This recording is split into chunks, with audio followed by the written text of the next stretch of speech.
شرطة محافظة صلاح الدين، والتي شهدت مشاركة كافة فرق المديريات التابعة لمديرية شرطة المحافظة، وأسفرت المباراة الختامية عن فوز فريق المنشآت الحية كما قلنا على فريق ناحية الإسحاقي بركلات الترجيح ب3 أهداف لهدفين. وأقيمت المباراة كما قلنا على ملعب تكريت بحضور عدد من ضباط قيادة شرطة محافظة صلاح الدين. كاميرا الأسبوع الرياضي كانت حاضرة ورصدت لنا بعض المشاهد لنتابع.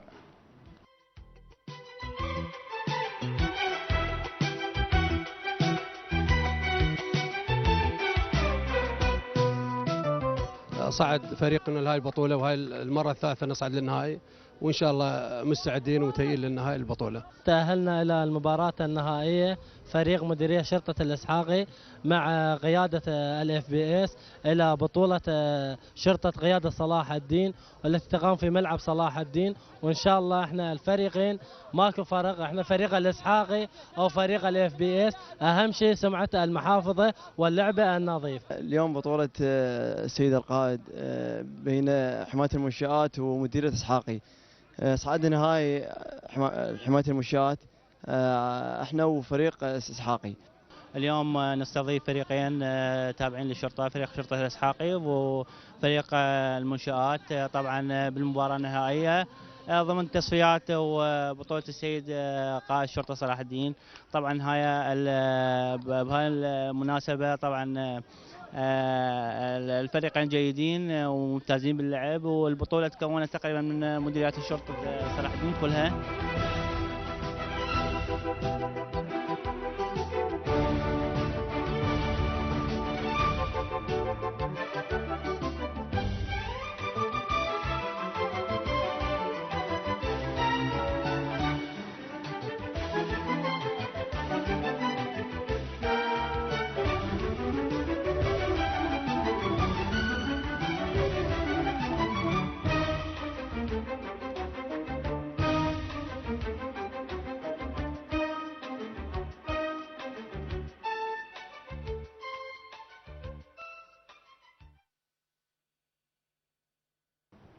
حياكم الله من جديد مشاهدينا الأحبة. قبل أيام قلائل خاض المنتخب الوطني العراقي آخر التجارب التحضيرية لمواجهة منتخب سلطنة عمان ضمن تصفيات الحسم الآسيوي.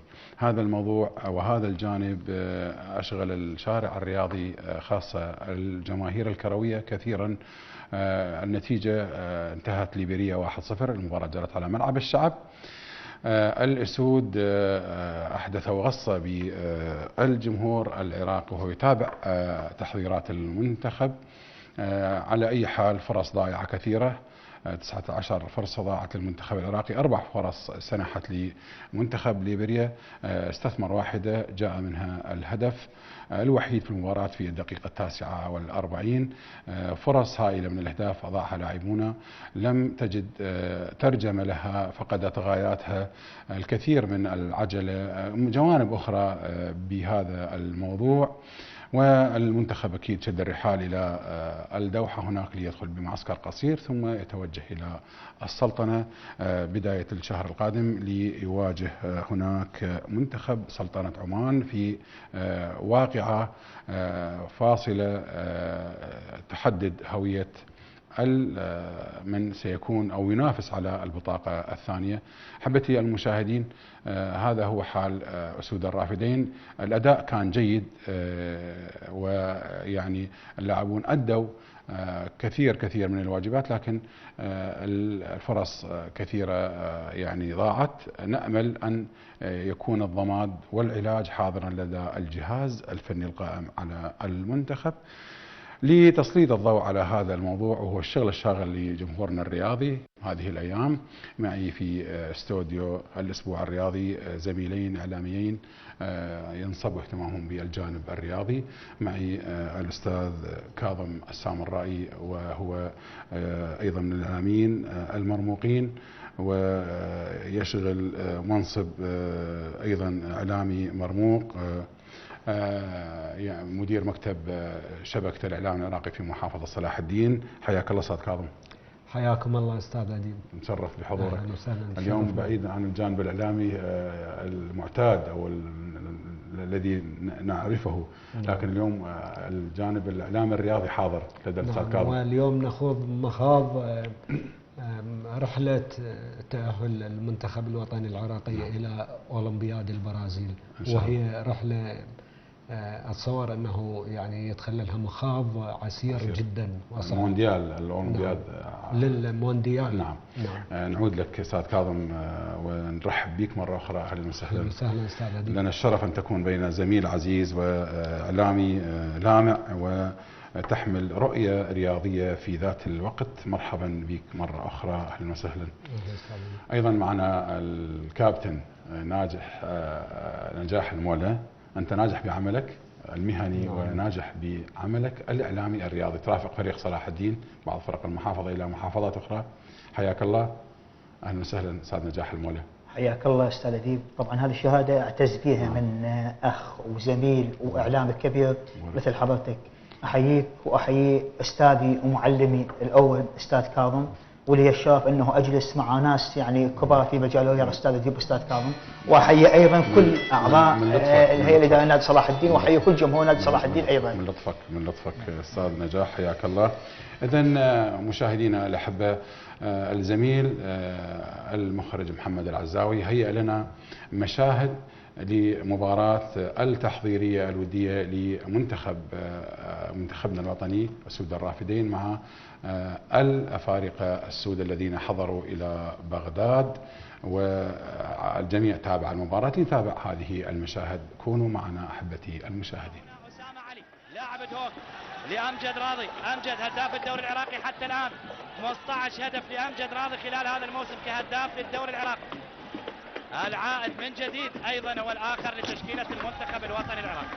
وما صار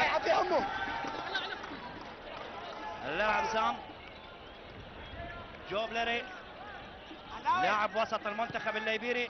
تغيير من علي بهجت إلى جهة اليمين إلى علي حسين الرحيم اللي بدوره ينقلها إلى وليد سالم. وليد إلى جهة اليمين. وليد جماهير المتابعة المحبة العاشقة لأسود الرافدين في هذه المباراة. اليوم ما تمنا النتيجة، لكن اللي يهمنا أنه نشاهد نتيجة لمنتخبنا أمام المنتخب العماني في التصفيات المؤهلة لكأس العالم. اليوم حتى وان خرجت المباراة بنتيجة التعادل السلبي أو لا سامح الله الخسارة أو الفوز، لكن المهم أن فلاديمير بيتروفيتش يقف على التشكيلة النهائية اللي ستمثل منتخبنا الوطني العراقي أمام المنتخب العماني. لاحظ في فترات قليلة نشاهد المنتخب الليبيري يهاجم على مرمى منتخبنا الوطني. هذا ما كنا نخشاه. المنتخب الليبيري طيلة فترة الشوط الأول والشوط الثاني بهدف للمنتخب الليبيري عن طريق اللاعب أبي القورمة. هدف للمنتخب الليبيري في مرمى منتخبنا الوطني العراقي.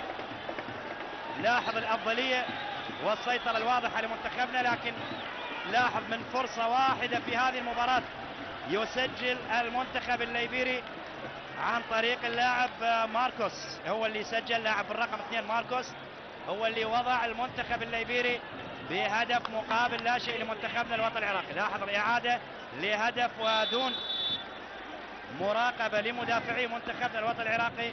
يضع الكرة زاحفة على يمين حارس مرمى منتخبنا الوطني العراقي نور صبري ليعلن المنتخب الليبيري افتتاح التسجيل في هذه المباراة.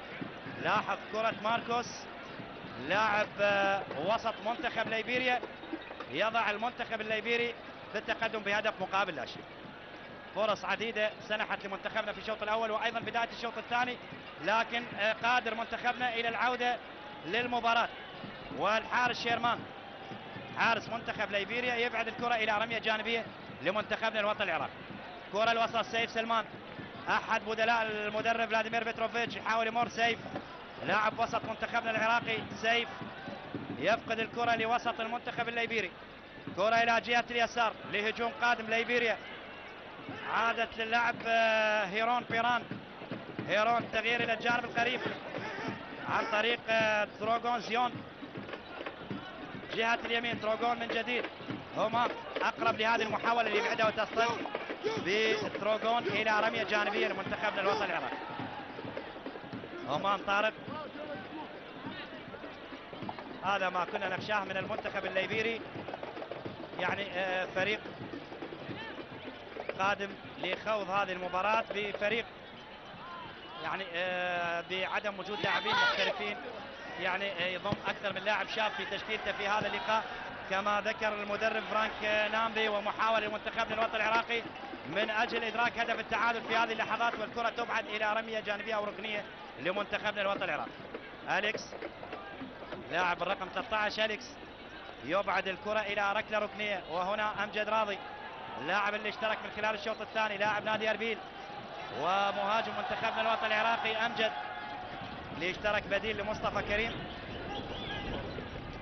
فلاديمير بتروفيتش أشرك مهاجم ولاعبين للوسط، سيف وأسامة علي، ومحاولة منتخبنا تعود من جديد لنشأة أكرم. نشأة كابتن منتخبنا ومن أمامه تبعد نشأة إلى رمية جانبية لمنتخبنا الوطني العراقي. أقرب لعلي عدنان، علي مدافع الأيسر علي عدنان. أحبة المشاهدين حياكم الله من جديد، ونبدأ مع الزميل كاظم السامرائي. تعليقك على النتيجة. أكيد فرص ضايعة لم يعني نشاهدها، لكن أكيد تابعت المباراة جنابك. بالبداية أيضا قبل أن نخوض معك بالحديث، محبتنا وشكرنا وتقديرنا واعتزازنا للزميلة قناة الرياضية العراقية لجهدها المتواصل بنقل الأحداث الرياضية وروح التعاون اللي تحلى بها الزميل كاظم السامرائي، هنا مدير محطة تكريت لشبكة الإعلام العراقي. أكيد هنالك يعني روح تعاون ما بين القنوات والمؤسسات الإعلامية، هذا يعني شيء أكيد النتيجة تعود على الجميع. نعم. بالأساس تصب في مصلحة المنتخب الوطني. نعم. نحن جميعا معنيين بالوقوف خلف المنتخب الوطني في هذه الظروف. حتما الآن ظرف المنتخب الوطني طريق إلى مونديال البرازيل ليس مفروشا بالورود. طريق صعبة وشائكة جدا بسبب الوضع اللي تركنا به زيكو. أنا أحمل الاتحاد العراقي لكرة القدم وبسبب تمسكه وإصراره على زيكو في المباراتين الأوليتين اللي خاضهم المنتخب. ربما يعني كان هناك مسار لتصحيح المسار. المنتخب العراقي حاز على نقطة من 6 نقاط وهي غير مشجعة. لو كان مدرب وطني حقق هذه النتيجة لقرر الاتحاد إقالته على الفور، لكنه تغاضى عن زيكو الذي كان كلما يخسر المنتخب العراقي يترك المنتخب ويتنصل من مسؤولياته بالاستمرار بتدريب المنتخب. يذهب إلى البرازيل واسطات حتى يرجع، وبالواسطات يرجع ويتذرع انه الاتحاد العراقي لم يصرف لي استحقاقاتي ومرتباتي، وبنفس الوقت الاتحاد العراقي شيء غريب وعجيب متمسك به. نحن نقول من البدء ان مرحله اعداد المنتخب الوطني قبل بدء التصفيات لم تكن مرحله موفقه. ايضا المرحله اللي سبقت التصفيات لم تكن هناك استقرار على تشكيله للمنتخب الوطني. كل الدول من تدخل تصفيات كاس العالم تكون مستقرة على تشكيله ومدرب منذ فترة تسبق بسنين بسنوات تسبق التصفيات، لكن للأسف الشديد كان هناك تخبط في الفترة اللي سبقت التصفيات، وعند خوض التصفيات ازداد هذا التخبط إلى درجة أنه لأول مرة ربما المنتخب العراقي يتعثر مثل هكذا تعثر في التصفيات، يحتل المرتبة الأخيرة في مجموعته. ووصل الأمر بدرجة إلى أنه كثير من دول العالم الفرق المنتخبات كانت تود وتتمنى أن تلاقي المنتخب العراقي، وإذا في هذه التحضيرات الأخيرة إيران تعتذر ومصر تعتذر وفرق أخرى تعتذر، ونلتقي مع فريق متواضع ليبيريا ونحقق نتيجة مخيبة للآمال بغض النظر عن المستوى. احنا سبقا تحدثنا انا وياك استاذ اديم، انت قلت المنتخب العراقي هجماته كثيرة لكن فرصة واحدة للفريق الليبيري سجل من هدف. 19 فرصة. لكن كرة القدم اهداف. لو كان لقانا مع سلطنة عمان في الدوحة ربما لو جرى بنفس السيناريو. المنتخب العراقي مسيطر على مجريات المباراة 89 دقيقة، وبدقيقة واحدة سلطنة عمان سجلوا هدف، تلاشت آمالنا تماما. تتبخر آمالنا 89 دقيقة هيمنة وسيطرة تنسف. نعم. النتيجة تقول في الأخير 1-0. نعم. كرة القدم فوز. نتائج، وخصوصا في هذه المرحلة. نعم. يعني احنا متأخرين ومطلوب من عندنا أن نحصد النقاط. نعم. ينبغي أن نركز على النتائج. استبدال المدربين وعدم الاستقرار على تشكيله هذه من الكوارث. يعني ينبغي على الاتحاد العراقي لكرة القدم أن نستفاد من هذا الدرس للمستقبل. وأنا أعتقد وكل أمل أنه ربما اللاعبين العراقيين في اللعبات المقبلة، اللعبات الأربعة المقبلة سيحرزوا النتائج كاملة كل ثقة. لأن اللاعب العراقي أيضا لاحظنا في تصفيات كأس العالم بال86 تأهل باللعبة الأخيرة بالوقت ضاع. دائما العراقي يظهر معدن عند الشدائد والظروف الحرجة. أتمنى أن من لاعبي المنتخب العراقي أن يتحولون إلى مقاتلين في الملعب لكي يزرعوا الفرحة العراقيين ويعيدون أيام 2007 عندما أحرز المنتخب العراقي بطولة كأس آسيا. كان الوضع السياسي آنذاك محتقن، لكن الرياضة كرة القدم والرياضة قالت قولتها وعلت فوق السياسيين، فوق الخلافات السياسية، فوق الاحتقان الاجتماعي. كل العراقيين توحدوا خلف المنتخب الوطني وكان عرس عراقي جميل.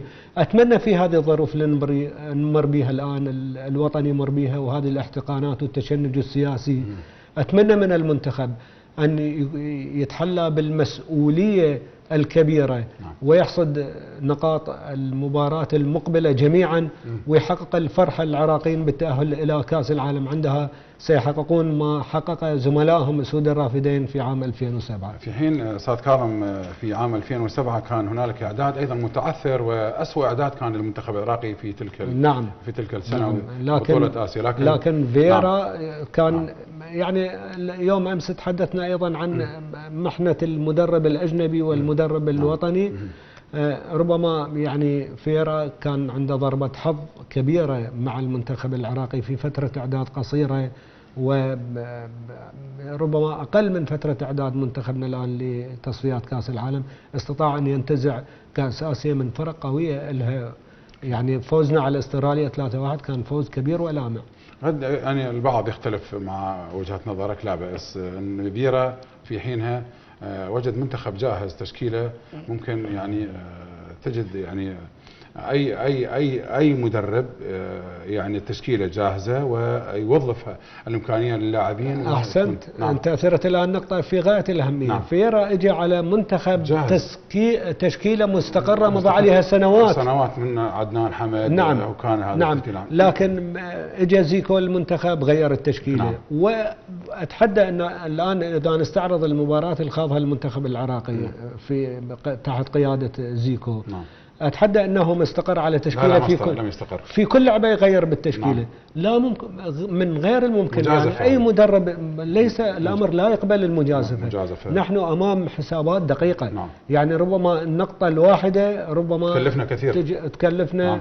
وفعلا حصل هذا، نخسر بطاقة تأهيل بسبب. وفعلا حصل هذا. يعني أصبح المنتخب حقل تجارب لمجموعة من اللاعبين. لا بأس أن تبنى منتخب لسنوات قادمة، لكن ليس في هذا الوقت أو مو بتصفيات كأس العالم، وهي طموح كل بلد وكل يعني كل جماهير البلد. أي بلد بالعالم هو طموح مشروع أن يصل منتخب بلادها إلى المونديال. يعني أزج من مجموعة لاعبين منتخب الشباب. المباراة القادمة أبعد مجموعة، أضيف مجموعة من الأولمبي، وبالتالي لا وجود الاستقرار هنالك. طبعا هذا الموضوع أيضا أحدث مشاكل داخل المنتخب. يعني إبعاد كثير من عناصر المنتخب أيضا كان له يعني جوانب سلبية في عملية التحضير والدخول بمنافسات المونديال. الحمد لله المنتخب وصل إلى مرحلة الحسم، ويحدثنا الكابتن الإعلامي نجاح المولى عن هذا الموضوع. ماذا بجعبتك يا نجاح؟ استاذ نجيب اذا سمحت لي اكو مسالتين احب انوه عليهن نعم. قبل ان ادخل في صلب الموضوع. المساله الاولى انه اكو خبر سيء لجماهير صلاح الدين، انه اليوم كنت مع الاستاذ محمد خليل نعم.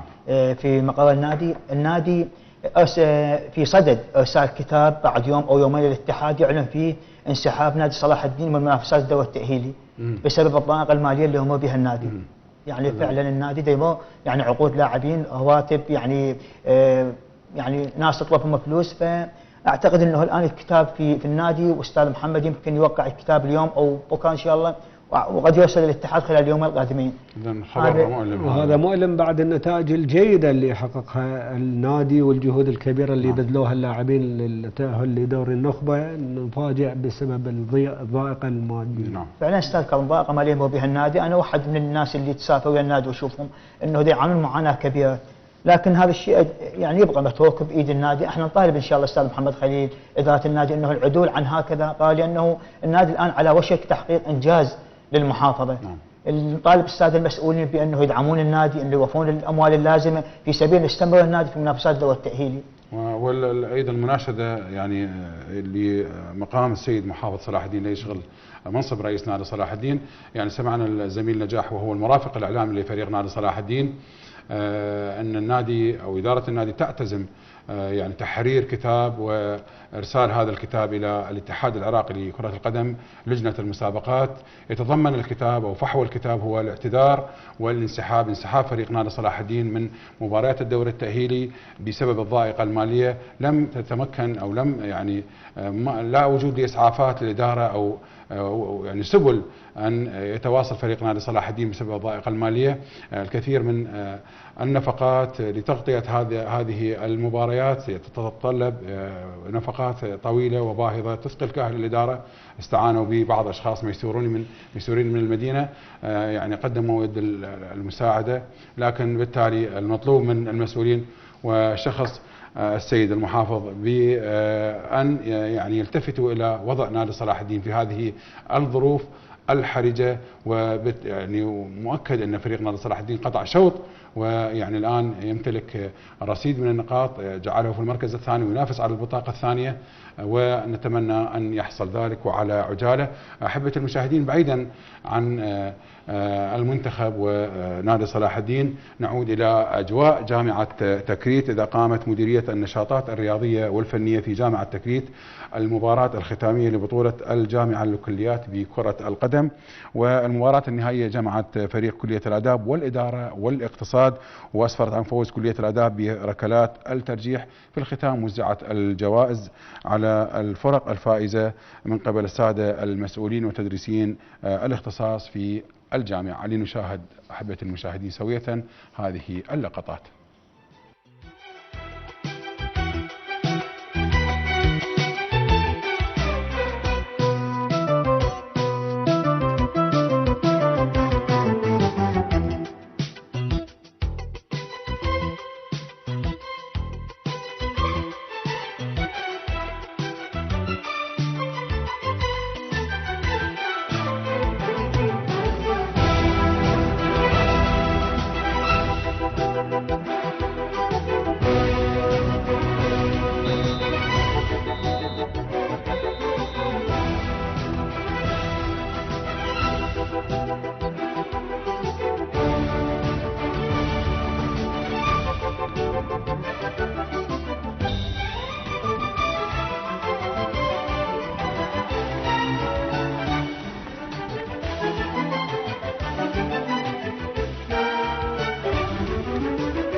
جامعة تكريت في كافة النشاطات الرياضية.